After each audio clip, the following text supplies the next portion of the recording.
ఇప్పుడు రంగస్థలం అనేది ఇంత పెద్ద సక్సెస్ అవ్వడానికి కారణము టెక్నికల్ ఎఫర్ట్సా, లేకపోతే మీరు అన్నారు చూసారా అందరూ ఆప్యాయంగా చూసుకున్నారు, ఈవెన్ మైత్రి మూవీస్ ఈ ముగ్గురు కూడా ₹1 ఎక్కువ ఇచ్చారే కానీ తక్కువ ఇచ్చి మమ్మల్ని ఇబ్బంది పెట్టలేదని, ఇది కారణమైందా? అన్నీ కలిసినాయి అండి, అన్నీ కలిసినాయి. ఒక్కటి కాదండి, టెక్నీషియన్స్, ఆర్టిస్టులు అన్నీ.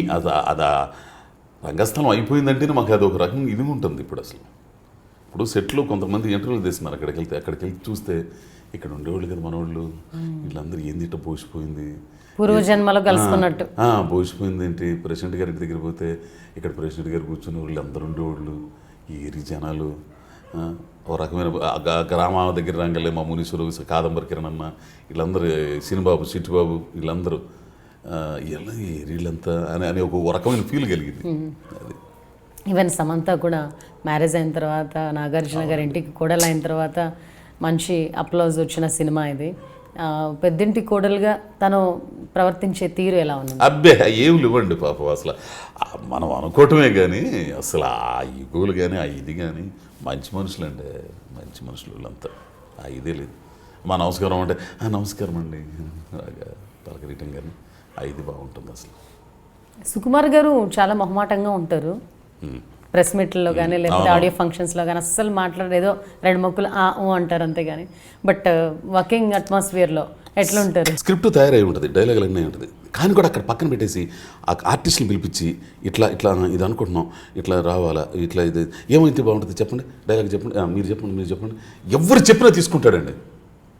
ఎవరు చెప్పినా గౌక్కున అసిస్టెంట్ డైరెక్టర్లు వీళ్ళందరూ రైటర్లు అందరూ ఉంటారు, వాళ్ళు చెప్పినా కానీ నేను గౌక్కుని చెప్పినా కానీ ఇది కాదండి అదండి ఇట్లా ఇది బాగుంది, ఇది కొంచెం మళ్ళీ ఒకసారి చెప్పండి అని అంత సమిష్టి కృషి అండి. అది నమ్మాడు కాబట్టి ఆయన ఇంత ఇదయ్యాడు. ఎక్కడ రాజీ పడిపోలేదు. 15 టేకులు అయ్యి మనకి ఇసుకొస్తుంటుంది. ఏంది 15 టేకులు అయిపోయినాయి ఏంటంటే వచ్చేసి ఎందుకు 1 more అనేది చెప్తాడు.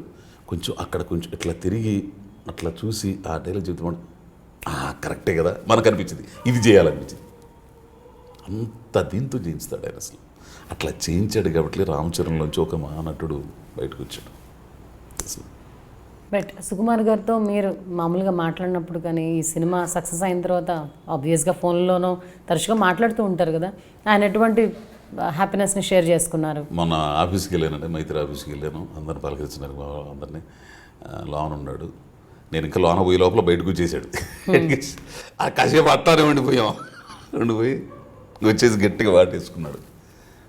వాటేసుకుని ఇచ్చోటని అని అంటుండే ఏమంటే లెక్కల మాస్టర్ గారు చాలా ఇదయ్యి, ఇక మీరు చేసే సినిమాలో ప్రతి దాంట్లో నేను ఉండాలండి అని అన్నా. నువ్వు ఉంటావు అంతే అని అన్నాడు.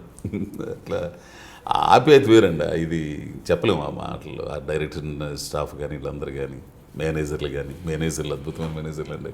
బ్రహ్మానందం గారు, బాబు గారు, సుబ్రహ్మణ్యం గారు, వీళ్ళందరూ కూడా. రంగస్థలం సినిమా చూసిన తర్వాత ఎటువంటి ఫోన్ కాల్స్ వస్తున్నాయి?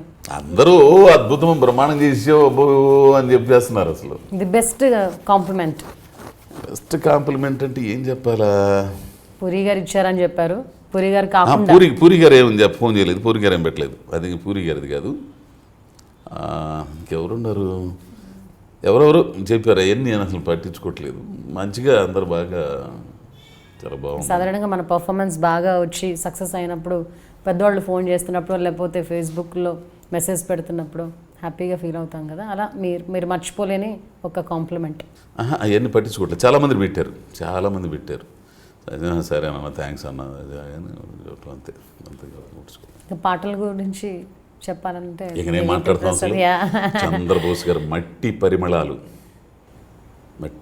పల్లెటూరి, ఇది ఒక పాట ఎంత తాత్వికంగా ఉంటుంది సార్.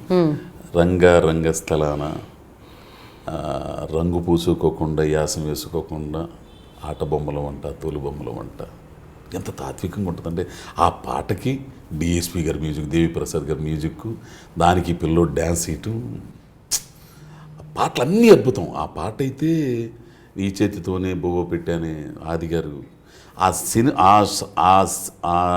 సాంగ్ షూట్ చేసి అందరూ ఏడ్ చేసేవాళ్ళు అండి. అస్సలు ఏడ్ చేసేవాళ్ళు, ఆపండి అన్నా కానీ ఏడ్ చేసేవాళ్ళు. అసలు ఆ పాట వినటంతోనే ఏడ్ చేసేవాళ్ళు అందరూ కూడా. ఆడవాళ్ళు అయితే పాపం ఆర్టిస్టులు వీళ్ళందరూ అయితే భలే బాధపడేవాళ్ళండి అసలు. అంత ఇదైపోయింది అనమాట, భయం వేసేది అసలు. ఓ రకమైన అప్పుడు దాకా ఇదిగా ఉన్న వాతావరణం అంతా కూడా ఒక ఇదిగా మారిపోయేది. సినిమా షూటింగ్ చేస్తున్నామే అని ఏ ఇదే ఉండదండి అసలు. ఆ పాట వింటే చాలా ఒక రకమైన ఇది వచ్చేస్తుంది. ఆయన ఆది గారు చనిపోయిన తర్వాత ఆ షార్ట్స్ కానీ, నరేష్ గారు చెంబుతో చేయటం కానీ అవి మామూలుగా ఉండదండి అసలు. చాలా మంది ఈ సీన్ గురించి మాట్లాడుతున్నారు. ఈవెన్ బయటకు వచ్చి పబ్లిక్ టాక్ కూడా, పబ్లిక్ చాలా మంది ఆడవాళ్ళు లేట్ చేస్తున్నారు మైకుల మామూలుగా ముందు. కదండి, ఎందుకంటే అదే చూసుకుంటున్నారు, జీవితాన్ని చూసుకుంటున్నారు. వాళ్ళ జీవితం కొన్ని ఉంటాయి కదా, అవన్నీ గుర్తుకు రావటం కానీ, వాళ్ళ ఇంట్లో బిడ్డ చనిపోయినట్టేమో అని ఫీల్ అవుతా, అంత మంచి పిల్లోడు అరే ఒక రకంగా ఆ ఫీల్తోనే ఈ రోజున విజయవంతం చేస్తున్నారండి. రంగస్థలంలో మీకు బాగా పేరు తీసుకొచ్చిన ఆ డైలాగ్స్ ఒక్కసారి. అంటే ఆ డైలాగ్తోనే అక్కడి నుంచి టర్న్ తీసుకుంటుంది సినిమా. పంచాయతీలో వాళ్ళ నాన్న చరణ్ గారి ఫాదర్ నరేష్ గారిని అవమానపరుస్తూ ఒక డైలాగ్ ఉంటుంది.